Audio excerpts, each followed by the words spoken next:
iniciar em si, né, a exposição dos conteúdos, alguém gostaria de expressar o que sentiu, ou o que pensou da realização? Qual que é o sentimento de fundo que fica na realização do Google Forms? Hein? Alguém gostaria de se manifestar?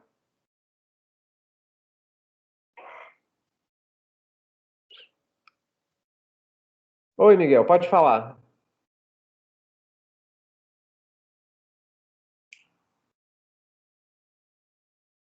Quando envia o formulário do Google Forms, a atividade no SIGA já é marcada como concluída? Você tem que ir lá no SIGA e marcar que você fez. Envia, por exemplo, feito ou realizei o Google Forms, porque o Google Forms ele tem o próprio Google Forms, ele, pelo jeito que eu criei ele, eu consigo saber quem fez, de qual turma, quais respostas foram dadas, né? No SIGA, eu sei que vocês acessaram o Google Forms, né? Então é uma dupla estratégia de medição do engajamento seus, tanto o SIGA quanto o Google Forms, né? Então lá no SIGA, toda vez que aparecer uma tarefa, marca que você fez ela, porque aí eu marco o que eu vi que você fez. Aí, consequentemente, tem a pontuação, tem tudo, fica muito mais simples, né? Aí depois eu vou para a tarefa e vejo quantos pontos você realizou na atividade, tá? Porque tem a diferença, por exemplo, se você faz até o prazo, não sei se na última aula, acho que ficou claro, não sei se ficou claro, perdão, quando você faz até o prazo, e o prazo foi até ontem de noite, aí é o total dos pontos que você vai ser avaliado. Se depois de 3 dias, né, se você perdeu por algum motivo, justificável, evidente, e a gente entende também, como professor a gente entende essas dinâmicas, né, você fez, mas não marcou. Tudo bem, então marca lá no Cigar, tá bom?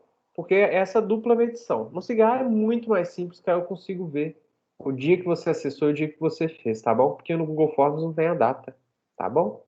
Beleza então, gente. Mais alguma dúvida, Miguel? Não? Beleza então. Especificamente sobre o Google Forms, alguém gostaria de se pronunciar, gente? Qual que ficou o sentimento? Qual que foi o direcionamento do pensamento de vocês? Bom, esse é aquele momento, pessoal, que eu convido vocês a participarem da aula e vocês, né, participam da aula. Ninguém pensou nada, ninguém ficou com a impressão de que, nossa, eu acho que a questão 2 eu respondi de uma forma, mas depois eu fiquei raciocinando, talvez seja outra, ou não, na questão 2, não, na questão 3 eu fiquei em dúvida. Aqui fala que a atividade já fechou. Ah, é mesmo. Ô, Miguel, vou anotar seu nome aqui. Nós vamos fazer o seguinte: eu contabilizo o que você fez, tá? Porque se eu abrir de novo, aí vai dar um pouquinho de problema, tá? Então, fica certo. Eu só confiro lá no Google Forms, tá tudo certinho. Não precisa ter receio, não, tá?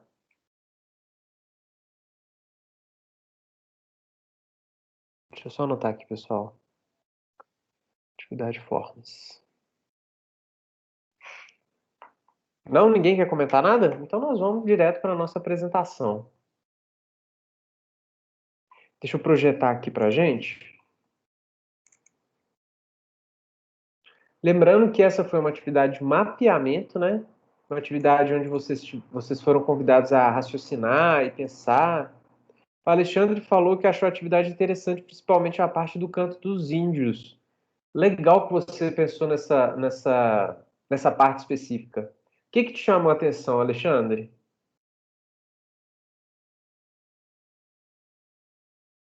Especificamente, você consegue falar assim, eu achei interessante raciocinar dessa forma, ou olhar de determinado ponto a determinada perspectiva.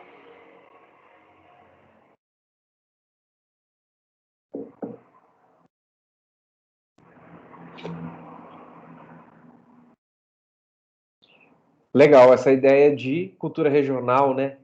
E é um dos temas que a gente vai refletir ao longo do nosso ano de 2021 e está presente especificamente nessa segunda questão, né, que o Alexandre identificou, que é a questão da identidade, né? Como é que é esses sentimentos de pertença, né? Eles são trabalhados e eles podem estar presentes no que aquele canto carrega, né? Ou que aquela prática específica artística carrega ou demonstra, tá? Vou projetar aqui para a gente, pessoal. Já são 2 horas já. É muito legal a participação do Alexandre aí, dizendo esse sentimento dele de identificação, né, a, com a cultura do Brasil, né? Que ele nomeou por cultura brasileira. Legal. Pessoal, confirma para mim só, por favor, se vocês estão conseguindo ver a apresentação. O ideal seria alguém abrir o microfone, que eu não consigo ter acesso. Sim. Beleza. Então, gente, nossa segunda aula, como eu já havia informado, esse Google Forms ele serviu como uma estratégia de ambientação geral e, ao mesmo tempo, um mapeamento dessa rede de saberes prévios que vocês têm. Foram 3 perguntas com vídeo e, na primeira pergunta, vocês foram convidados a refletir sobre essa gravura, sobre essa imagem, não é?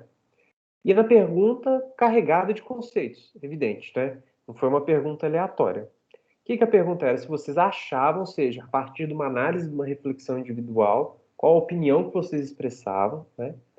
Se esta imagem, se essa gravura, se esse objeto, ela poderia ser exposta no museu. Olha que interessante. Nessa pergunta, vocês foram convidados a refletir do ponto de vista analítico, ou seja, observar essa imagem e, a partir da rede de saberes, a partir dos seus conhecimentos prévios, a partir da perspectiva conceitual que cada um teve, né, raciocinar ou chegar numa conclusão se isso era digno de patrimonialização. Né? Patrimonialização no sentido de se tornar algo próprio e específico de um povo e merece ser guardado, né? E merece ser preservado, salvaguardado e conhecido, enfim, é algo digno, algo de valor, né? Uma pergunta simples, se isso poderia estar no museu. Evidente que o museu é um espaço, né, que se pensa com espaço de vivências que diz respeito à memória, né? Será que isso pode fazer parte do que a gente entende como memória, né? Claro que eu não pontuei qual grupo, né? O grupo é o que cada um participa, né? Se a gente tivesse deixa eu ver, no Zimbábue, outras redes de saberes e outros conhecimentos iam ser acionados na hora de fazer a resposta. Mas como nós estamos no Brasil, em Minas Gerais, especificamente vocês aí no sul de Minas, eu estou aqui em BH, né? Outras redes de saberes são acionadas, né? Alguém gostaria de pontuar alguma coisa sobre a reflexão que teve? Você achou que deveria fazer parte do museu ou não fazer parte do museu? Se isso era digno de valor de ser exposto em uma exposição de artes, por exemplo?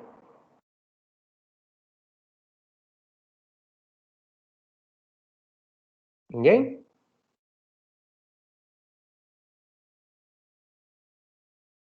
Bom, então vamos ver o resultado geral do que vocês pensaram, né? O interessante é que mais de 50% de vocês falaram, não, isso pode ficar no museu sim, isso merece ser tido como um objeto de memória, né? Isso merece, do ponto de vista estético, artístico, merece ser preservado, enquanto 41% falaram que não, isso não só de vocês da turma, mas do primeiro ano como um todo, né? Porque esse mapeamento foi global. 41% de vocês falaram, não, isso não tem nada a ver com o museu, isso não participa do que eu nomeio por arte museal ou arte que tem que estar no museu, né? Ou seja, arte que é digna de memória. E ali, quase 3% ficaram sem saber, sem determinar ainda se valia a pena estar no museu ou não, né? A pergunta não foi se vocês achavam bonito, a pergunta não foi se vocês conheciam, a pergunta não foi, enfim, não foram outras perguntas. A pergunta específica foi se isso poderia ser tido como uma arte que poderia estar dentro do museu, né? Adiantando um pouco as nossas reflexões para a próxima aula, nossa terceira aula, nós vamos entrar em contato com o texto de uma colunista do Le Monde Diplomatique, que é aquele jornal francês, né? Chamada Raíssa Pina, essa colunista. E ela tem uma sacada, gente, é genial. Ela parte da pergunta seguinte, olha, ela parte da seguinte reflexão. A gente não tem que fazer a pergunta o que é arte, mas sim o que torna algo arte. Se a gente muda essa chave de percepção, outros questionamentos, outras perguntas fundamentais E, e outros processos reflexivos, eles tomam espaço, né, na nossa análise. Então, não necessariamente o que é arte, mas o que vai tornar arte. Será que existem grupos que têm um discurso de autoridade específico que vão eleger enquanto representativo, ou seja, pode estar dentro do museu, né, um determinado objeto, e outros grupos que às vezes não têm voz ou são silenciados politicamente, são silenciados socialmente, não conseguem ter os seus objetos de memória expostos, né? Então, é interessante a gente ver isso, de certa forma, expresso na questão de vocês. O interessante, meus caros coleguinhas, meus amiguinhos, né, meus menininhos aí, lindinhos do primeiro ano informática, essa obra já está no museu, né? E é desse pintor norte-americano, Roy Lichtenstein, que nasceu ali no início do século XX, morre no final do século XX também, de 23 a 97. Então, ele é um cara do século XX, né? Ele está inserido num tipo de linguagem artística específica que a gente denomina por pop art. O que é pop art? É utilizar esses elementos de consumo de massa, né? Ou seja, quadrinhos e TVs e objetos decorativos, enfim, e reapropriar, recontextualizar eles com um outro tipo de narrativa, né? Especificamente, o Roy Lichtenstein está ali na década de 60 e ele não está sozinho nesse tipo de pensamento, anti-guerra, pop art, né? Se a gente pensa na França, em maio de 68, nós temos os estudantes repensando um novo tipo de Estado, né? Um novo tipo de ordem econômica e social, protestando, indo à rua, tacando coquetel molotov, né? Nós temos também jovens ali no leste europeu protestando contra a burocracia soviética, também pensando uma outra forma de sociabilidade, de vivência. Nós temos os jovens norte-americanos protestando contra a guerra do Vietnã, com o movimento de contracultura, com o movimento hippie, não é?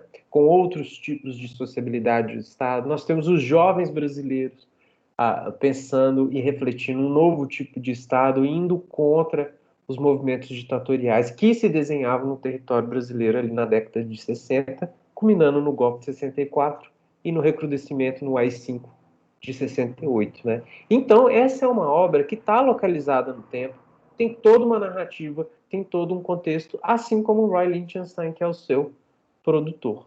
E de onde que o Roy Lichtenstein, utilizando dessa técnica de pop art, que é pegar coisas de consumo imediato e transformá-la, né? Reapropriar, processar todo esse conteúdo desses objetos, né? Transformando ele numa nova narrativa. De onde que ele tira essa obra? De um gibi da DC, que chama All American Man of War, de 62, né?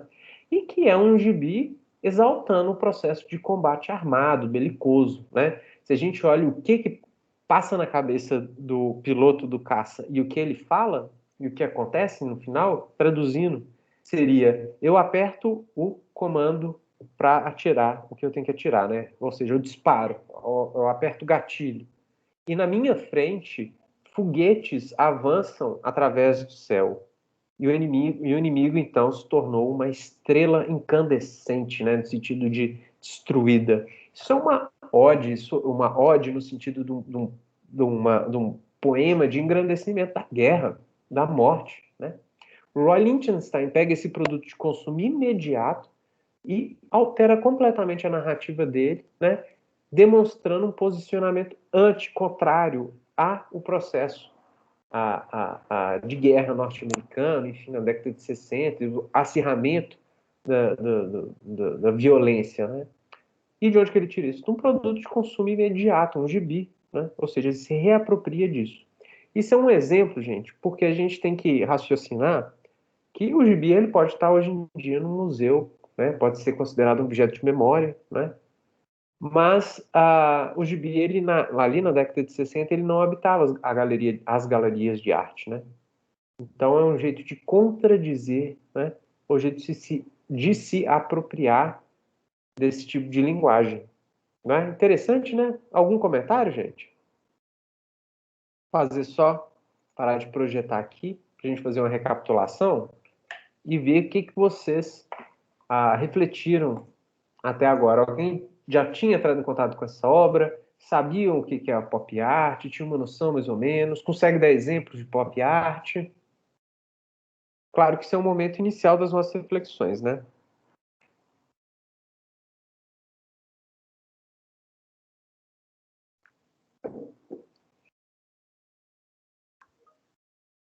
O Cauã falou que lembra charges, né? Que é um tipo.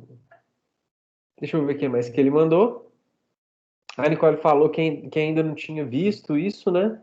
A charge enquanto uma forma de comunicação. Cara, gente, meu Deus do céu, fugiu a palavra. Carac, caractura, não, gente, como é que chama? Putz, esqueci da palavra, vocês acreditam? Caricatura, caraca, nossa senhora, agarrou. Então, é uma caricatura de algo, né?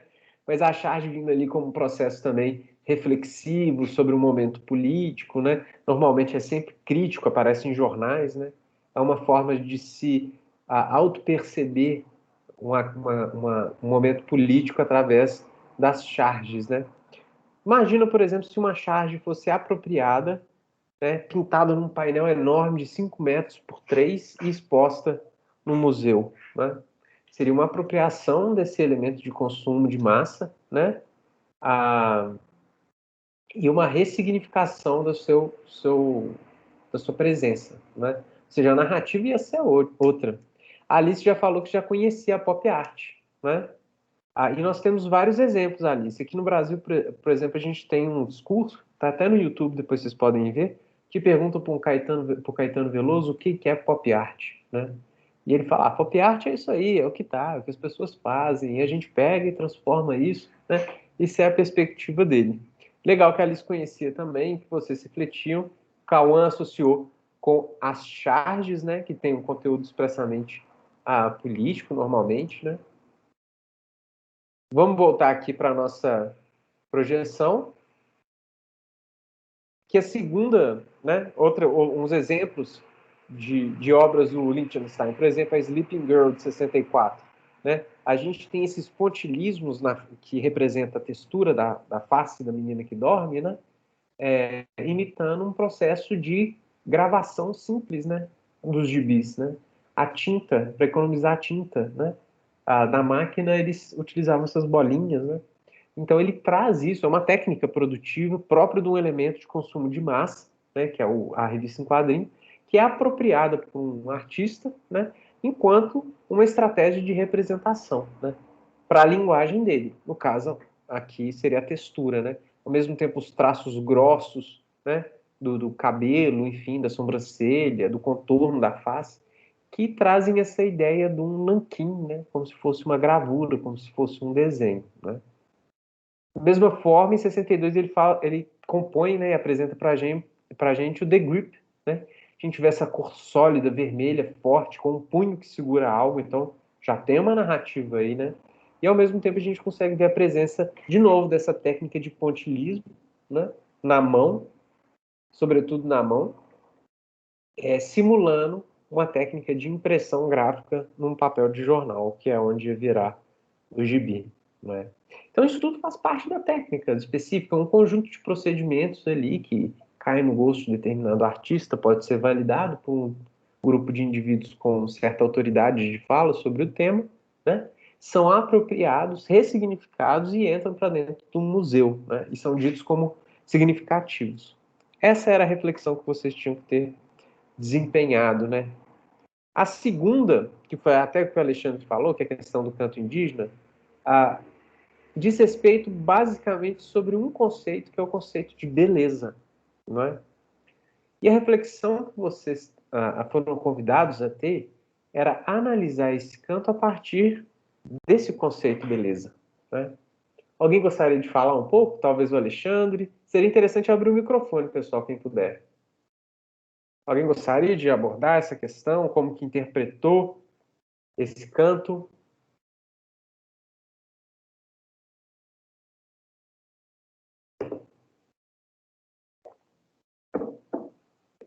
Não? Então tá bom, pessoal. Esse canto, o interessante de a gente pensar, uma reflexão que eu posso trazer para vocês é: o conceito de beleza ele é invariável, imutável e presente em todas as sociedades durante toda a existência humana, ou o conceito de beleza é variável, culturalmente específico, né? E dependente do tipo de povo que pensa o que é ou não belo, né? Se a gente entende que o conceito de beleza em si não é absoluto, ele é uma coisa variável, né? Não há somente um conceito de beleza, né? O que era determinado belo para os macedônios, com certeza não é a mesma coisa que hoje em dia consideramos belo.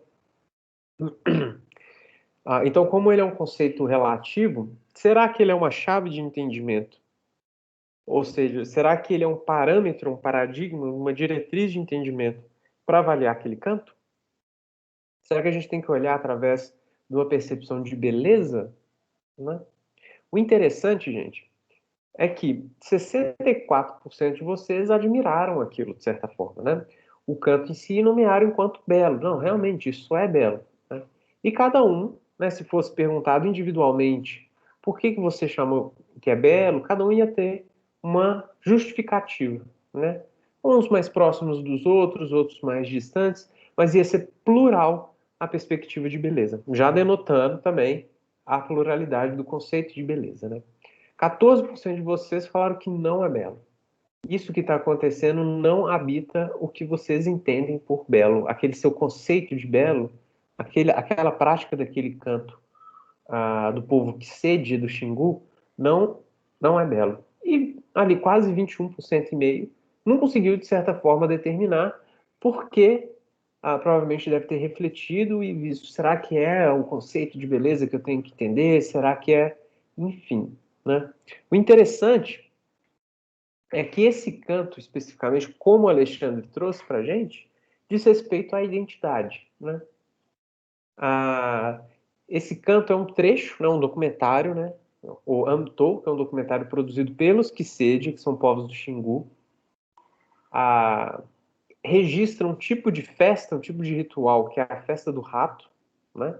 O rato enquanto um elemento da natureza, né? Um ser vivente não humano, né? Mas dotado também das mesmas habilidades, da mesma unidade motriz, a mesma vida que o Kisede, mas é da natureza, ele não é um humano, né? Mas é uma entidade.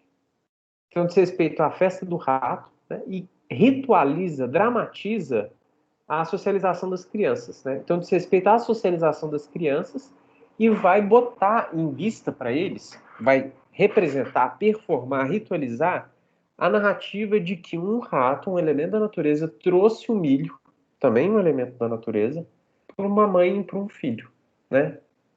E esse menino, ele pega esse elemento natural, absurdamente natural, sem nenhuma interferência humana, processa isso num alimento chamado beiju e entrega para os homens da aldeia, né?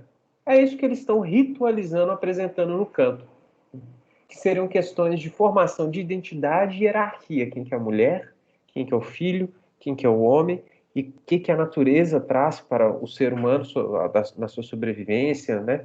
Enfim, qual que é a relação que o povo que sede tem tanto com o natural, né?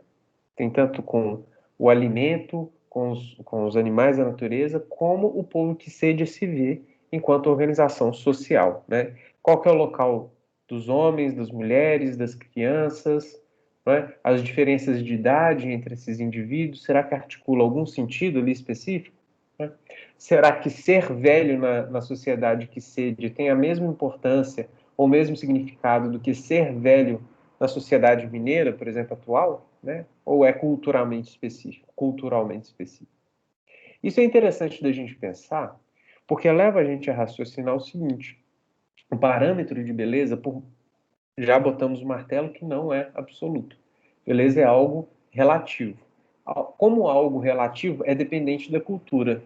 Então, ele não pode ser a régua que mede qualquer coisa, porque cada povo vai ter uma régua de um tamanho específico e vai medir as suas coisas com aquela régua. Então, não é um parâmetro de entendimento. Beleza. Mas o que significa, então, aquele canto? Se ele, ah, na nossa sociedade, que a gente entende, entre aspas, como ocidental, talvez não sejamos, né? Algumas pessoas, alguns autores identificam isso, né? Mas nós, brasileiros, temos, enquanto memória de prática musical, né? Ou do canto, uma performance, um show, né? onde alguém ocupa um espaço e apresenta uma música para outras pessoas que ocupam outro espaço, geográfico mesmo, né? Espacial. Alguém fica na frente e outras ficam observando, né? Talvez esse tipo de prática não caiba no entendimento do ato de cantar ou no ato de expressar sonoramente significados ali do povo que sede, né? O povo que sede já está numa outra vertente de entendimento do canto, né? Alguma dúvida até agora, pessoal?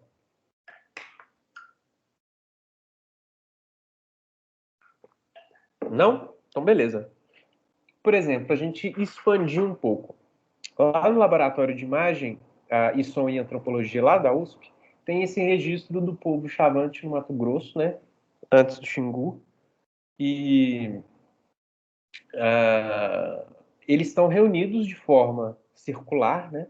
Eles estão ali, cada um em uma disposição específica, com uma gestualidade específica. Se a gente for analisar isso através do conceito do paradigma dança, talvez a gente não consiga observar os reais significados ou os significados de fundo desse tipo de performance, né? Eles estão em roda. Eles poderiam estar de outra maneira completamente diferente, mas eles escolheram estar em roda, né? Assim como numa sala de aula convencional, presencial física, o professor ou a professora fica na frente e os alunos ficam sentadinhos. Isso é uma convenção cultural. Podemos mantê-la, quebrá-la, enfim, né? Isso diz respeito à percepção de como se dá um ensino, né, ali professoral, alguém que fala algo e outro que escuta, que é o convencionalzão. Assim como os chavantes estão ali em roda, e eles poderiam estar sentados, eles poderiam estar formando um quadrado, um triângulo, qualquer outra forma geométrica que expressaria o entendimento deles do mundo, né? Estar em roda, né, é estar presente num tipo de entendimento do mundo, que é o que a gente chama de cosmogonia, né? Gonia de criação, gênese do mundo, criação do mundo. A mesma coisa está presente no canto. Então, será que o ato de cantar em si é artístico? Olha que pulga atrás da orelha que a gente tem. Será que aquele povo tem uma palavra para expressar música, ou algo que seria música, ou para nomear a arte como a gente pensa? Ou para eles é plantar mandioca, nadar, né? Festejar a colheita de milho, né? Olha que pulga atrás da orelha, interessantíssimo para a gente pensar. Arte é uma coisa universal também. A nossa disciplina chama artes. S no plural, indicando plural. Plural vem de onde? Da prática, da percepção, do conceito, não é? Alguma dúvida, gente? Não? Então vamos continuar. Vocês estão entendendo tudo, hein? Depois cai aí na prova. Vamos ver. A terceira questão é o registro rupestre, né? Se percebam que não utilizei a palavra arte rupestre, sim registro, né? Outra questão que traz conceitos que vocês tinham que refletir e o mapeamento servir para isso. Então tem a questão de nomear isso enquanto um registro, né? Enfim, uma grafia específica, e outra que é a técnica, né? Se a gente for lá na Grécia Antiga e pensar nos primeiros conceitos da palavra artes, a gente vai ver que ela está relacionada à tecne, né? A técnica. Ou seja, um conjunto de procedimentos específicos que, se empregado de forma corretamente, se alcança um objetivo satisfatório. Isso é o conceito básico de técnica. Se você tiver uma técnica de embaixadinha fantástica, né, você vai conseguir fazer 5.000 embaixadinhas aí sentado, né? Ou seja, você conseguiu mobilizar o seu corpo de uma forma específica que toda vez um ângulo ou um vetor específico, né, interfere na bola, né, ali que você está fazendo embaixadinho, poderia ser outra coisa qualquer, né? E aquilo se repete, né? Esse é o conceito básico de técnica, né? Agora, será que a técnica é também uma chave de entendimento para a gente pensar as expressões gráficas, pictóricas, estéticas, representacionais de diversos povos? Será que a gente pode esticar uma linha e falar, olha, se o povo apresentar uma prática específica, se ele tiver características X, Y e Z, ele é super avançado. Se ele não tiver características X, Y e Z, ele é absurdamente primitivo. Será que a gente consegue pensar nisso do ponto de vista artístico e cultural? Né? Vamos ver o que vocês pensaram. 67%, ou seja, a maioria de vocês, falou que não tem nada a ver. Né? A arte rupestre, o registro rupestre, a representação, né, desses povos pré-colombianos, eles não são inferiores, tecnicamente inferiores ao que se tem hoje em dia. Né? 61%, 28%, quase 29%, afirmaram, não, é tecnicamente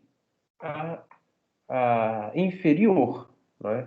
Ou seja, dispôs nessa linha, e ali 4,5% mais ou menos falaram que não conseguiram determinar ainda se é ou não tecnicamente inferior ou superior. O interessante é que todo esse registro está hoje no Parque Nacional da Serra da Capivara, lá no Piauí, né? E diz respeito a toda uma sociedade, todo um povo que viveu naquela localidade, que hoje a gente chama de Piauí, muito antes de se existir um Piauí qualquer, né? Ou seja, o tipo de simbologia utilizado para aquele povo, né, diz respeito às condições a, naturais, socioculturais que aquele povo detinha, né? Então, se eles estão representando como caçar uma presa específica, né, há um processo comunicativo, há toda uma inteligibilidade ali por trás, há todo um sentido de representação que diz respeito só àquela população, não é mesmo? Aí a gente chega em algumas reflexões, vendo todo esse processo, vendo todo esse nosso mapeamento de saberes. Primeiro, relativismo cultural, né? Que é uma das chaves de entendimento para a gente começar a partir né, os nossos raciocínios e os nossos conceitos e as nossas práticas de criação e experimentação daqui para frente. Né? A complexidade do pensamento humano, ou seja, a maneira como o ser humano opera, ele não pode ser posto em balanças de culturas que sejam avançadas ou primitivas, né? Ou seja, os povos viventes há 3.000 anos atrás, eles apresentavam soluções específicas. As soluções que esses indivíduos apresentavam dizem respeito às condições que eles tinham. Né? Isso não significa que sejam inferiores, significam que o resultado que eles obtiveram a partir de uma reflexão crítica e um entendimento crítico do mundo, né, o seu entendimento, são deles. Né? Por exemplo, seríamos nós, hoje em dia, menos evoluídos do que as sociedades daqui 5.000 anos? Outro exemplo, se a gente pensa em um desenvolvimento cumulativo, ou seja, sempre estamos melhorando e o que está para trás é ruim, sempre estamos melhorando e o que está para trás é ruim, que é o desenvolvimento, que seria uma linearidade dos desenvolvimentos, ou seja, a arte lá do século XIII é completamente inferior à arte de hoje em dia, ou a cultura do século XXVIII vai ser muito melhor do que a nossa. Se fosse assim, a gente ia estar no mundo onde a gente ia estar sendo beneficiado pelos processos de industrialização que ocorreram lá no século XVIII. Né? A gente teve a primeira, segunda, terceira revolução industrial, e hoje em dia a gente já está vivendo num mundo completamente adequado do ponto de vista industrial. É o que ocorre hoje em dia? Não é o que ocorre hoje em dia. Né? As técnicas de produção, elas estão completamente se valendo dos recursos naturais da terra, não é? Isso significa que nós avançamos desse ponto de vista econômico, de produção? Não, né? Ou seja, as coisas que vão ocorrer não necessariamente elas progridem. A bandeira do Brasil é positivista, né? Ordem e progresso, avante Brasil. E não necessariamente. Né? Se isso fosse verdade, essa evolução, o início do século XX não teria sido marcado ali na primeira metade do século XX, marcado por duas guerras mundiais, né? A gente sai do final do século XIX, onde pensamos quem somos, enfim, né? nós enquanto sociedade. Então, são esses dois conceitos que a gente sempre tem que ter daqui para frente, né? E eu gostei das respostas que vocês tiveram, né? Vou parar de projetar aqui, só para a gente voltar. Desses conceitos que a gente vai trabalhar e vai abordar ao longo do nosso ano, eles são chaves de entendimento, né? São desses primeiros... é um local que a gente tem que habitar para, a partir daqui, a gente começar a refletir outros. Primeiro, o que é arte? Né? Eu já havia falado. Arte no singular, arte no plural. Esse plural ele vai denotar o quê? Não é à toa que é artis e não arte, né? Ou arte. Ao mesmo tempo, o que as sociedades fazem são culturalmente específicas, mas o que é cultura em si? Cultura é algo específico de um povo, né? Ou de uma classe dentro de um povo, ou cultura é o cotidiano das coisas? Cultura é um fazer cotidiano. Né? O que entra e o que não entra para a cultura? Como que a gente pensa a nossa sociedade? Não é? Nossa sociedade ela vai se desenvolvendo e acumulando bens, né, e tecnologias, enfim, ou há sempre um processo de reinvenção, invenção, tornar algo convencional, não tornar algo convencional, por exemplo, como o Roy Lichtenstein, que pega um gibi e transforma em outro tipo de narrativa, né? Completamente paradoxal a ideia do gibi que se vende a guerra no gibi, ele fala, não, não queremos guerra, né? E quebra com essa lógica. Então, a partir desses dois conceitos de relativismo cultural, que a gente pode hoje em dia ainda pensar em multiculturalismo, né? Nós temos várias culturas habitando, convivendo, né? Entrando em conflito, vamos pensar na questão Israel-Palestina, por exemplo, e desenvolvimento não linear. Para que isso dentro das nossas reflexões do campo das artes? Vou voltar aqui a projetar para a gente. Por exemplo,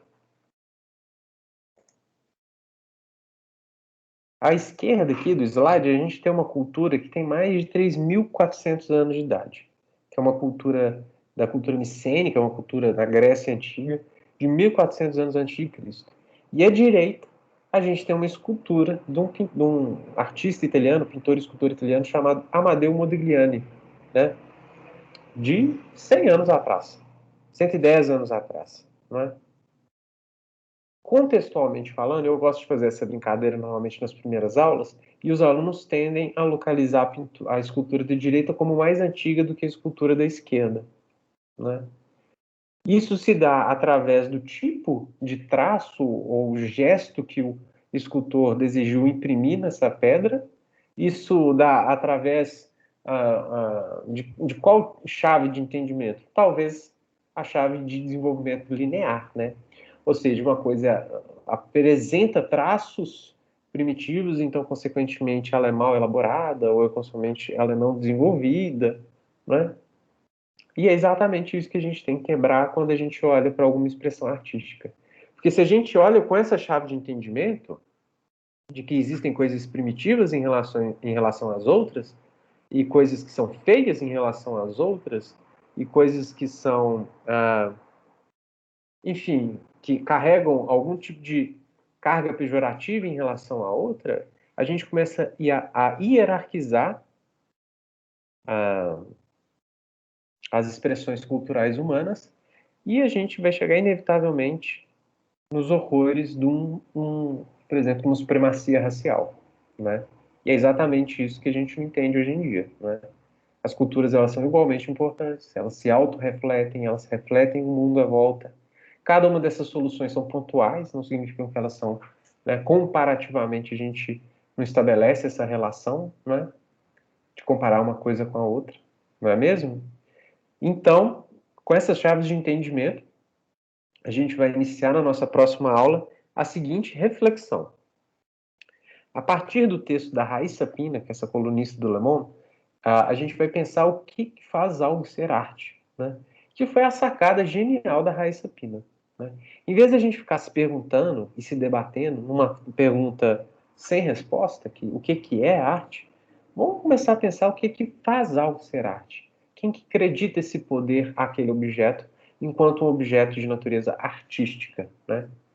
Será que essa ideia de obra de arte, né, obra-prima, de um indivíduo sublime. Professor, Oi, pode falar. eu posso desligar porque eu tô indo no dentista. Quem que tá falando?